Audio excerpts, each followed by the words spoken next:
Welcome back to Using Linux. I'm Hori. It's now time for us to start looking at how do we work with groups. And the first thing that you might be wondering is what is a group or what is the purpose of a group? And a group is a way for us as administrators to classify different users into various categories and to ensure that based on the category that they are assigned to, they will get the necessary permissions that they need in terms of access to files, access to directories, and also access to the type of commands that they can execute. And remember, one of the key focus of this module is that we want to be able to do scripting. In other words, we want to be able to write our own programs using the Linux commands that will do common Linux tasks. So once we have created these scripts, we can then determine which users ought to be able to execute these scripts. And this can be done by virtue of setting up groups.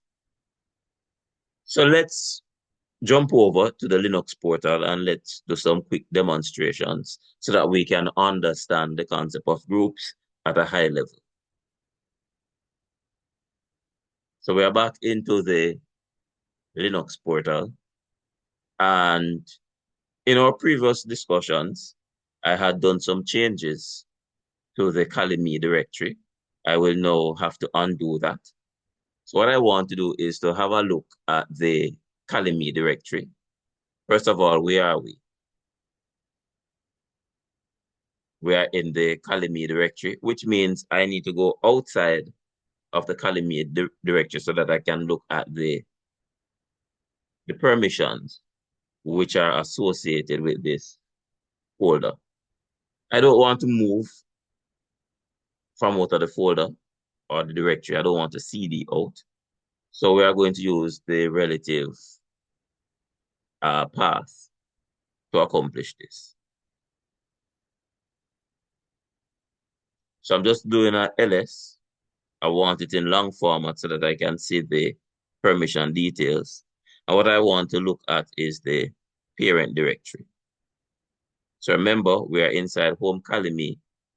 I want to go back out into the parent directory, which is going to be home.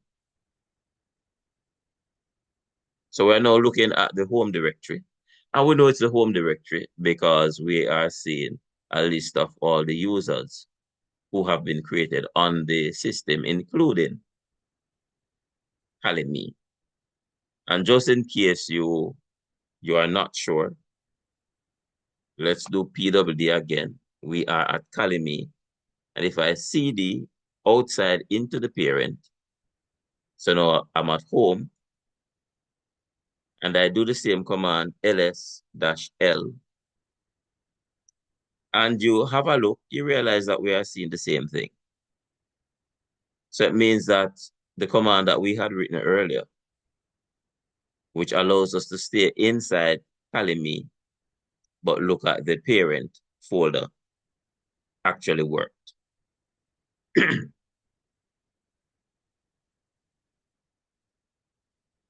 So let's do a clear. And going back to looking at the listing, if we look at the Kali.me folder, remember, we had put on the read and execute permissions for others. We need to remove that so that Kali.me is back to where it was. And because Kali.me is a root user, then by default, we would not want any other user to be able to go into the Kali.me directory. And that's why we're taking off the permissions. So it's 0. And we are removing the read and executable from the Kali.me folder. And if we check again, we are seeing that it has been removed.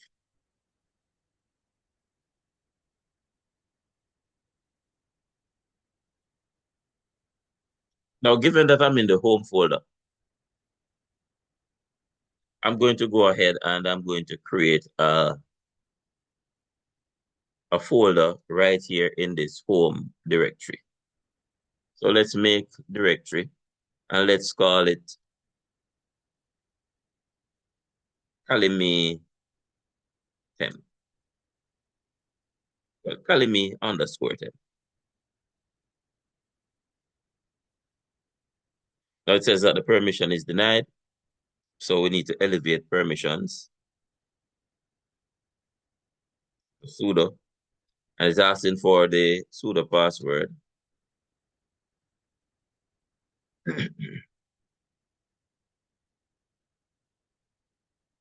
And the directory should now be created. So let's have a look. And there we have it. Kalimi temp. And others can read and execute. Group can read and execute. And obviously the user has read, write, and execute access. All right, so that's what we want so far. Now, let us use this folder as the testing ground for what it is we are trying to do. I want you to bear in mind that the user is root and the group also happens to be root. Now we are going to add a user and we are going to make use of the user add command so that we can add a user account. So let's clear and let's use the man command so that we can see the details that we can use with the user add command. Remember, the man is short for manual, and what it does is it gives us some information about the command that we are about to use. So we are seeing that we can use user add followed by some options. And if we scroll down into the list and we have a look at some of the options, you see that we can set a home directory. You see that we can set an expiry date.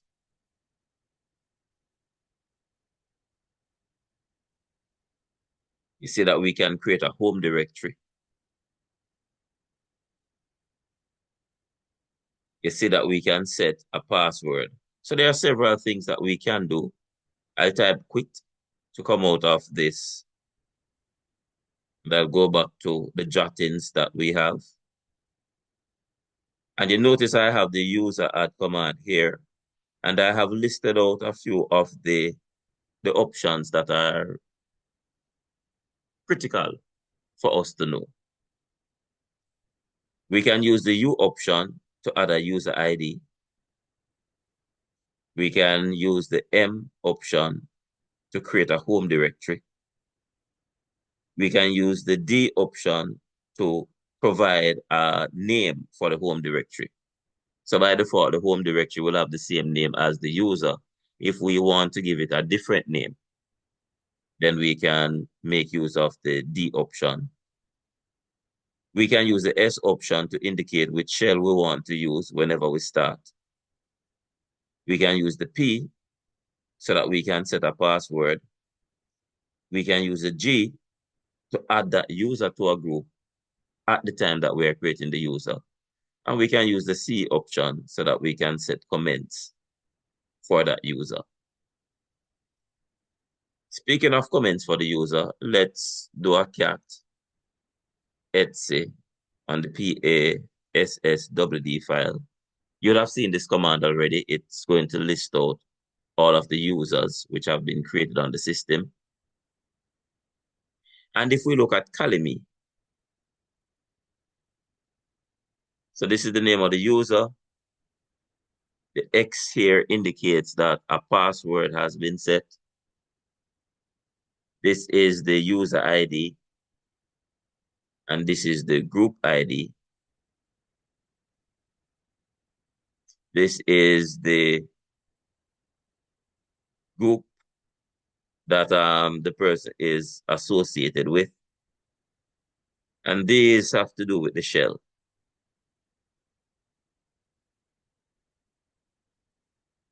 Now, oh, sorry.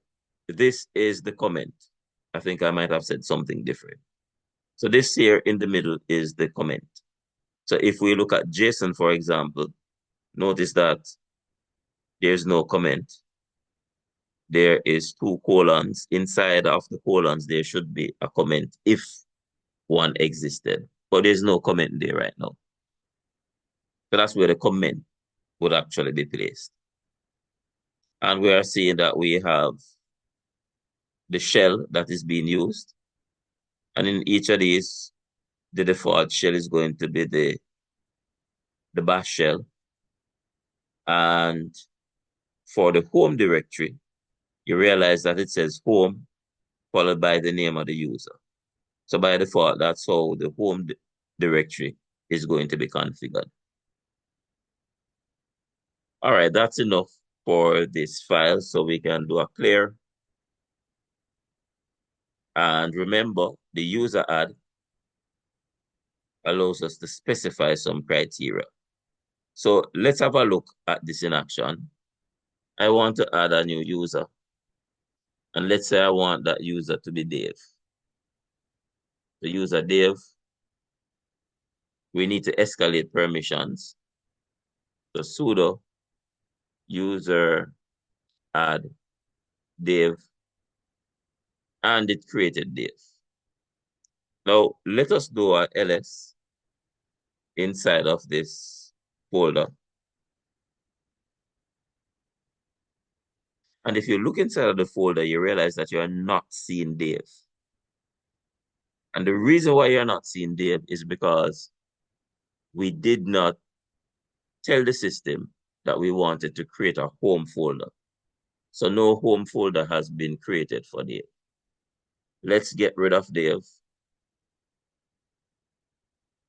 So user delete Dave. Once again, we need to escalate permissions. All right, so Dave is now gone. Or maybe what I should have done is to show you that Dave was inside the file. But let's do that again. So sudo user, before we sudo, let's cat etc pass wd. The last user that we have in here is Tim. So let's now add a user. So user add Dave. And let's go back and look inside that file.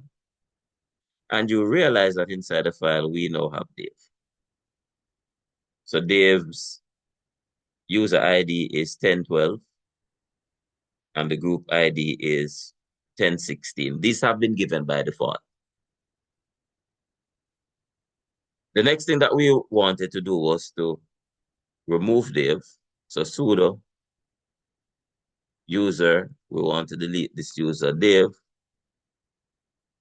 And once again, when we go now and look inside the passwd file, notice that Dave is no longer there. But what we were saying earlier is that when we had created Dave and we look inside of home, we did not see Dave being listed here. We did not see a folder for Dave. And the reason for that is because we had not specified that we wanted to create that folder, that home folder for Dave. So we are going to do this again. The sudo user add.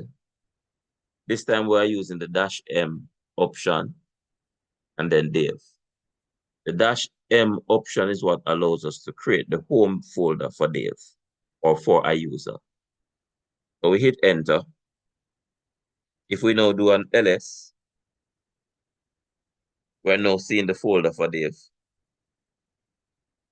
And if we go and look inside the password file, well, it's not really the password, the PASSWD file, let me call it that. We now realize that Dave, as a user, has been added to the system. So that's how easy it is to add a user to the system. Now, as was mentioned earlier, there are other options that we could have used. For example, we could have created a user and specify a different home directory for them. Note that the home directory that was created for Dave in this case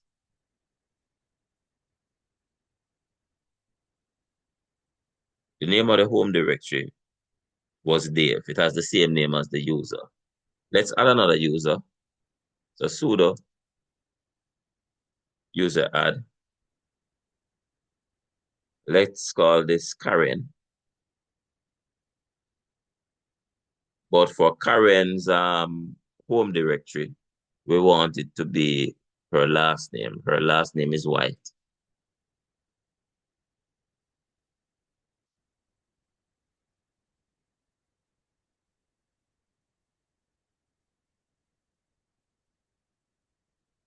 Let's try that again. I think I might have placed something incorrect.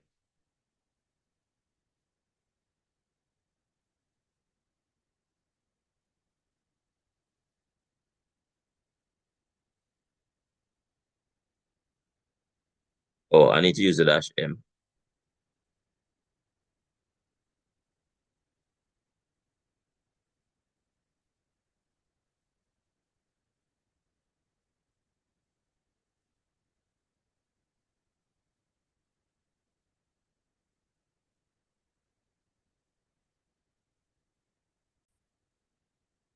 So let's try that again. So it's sudo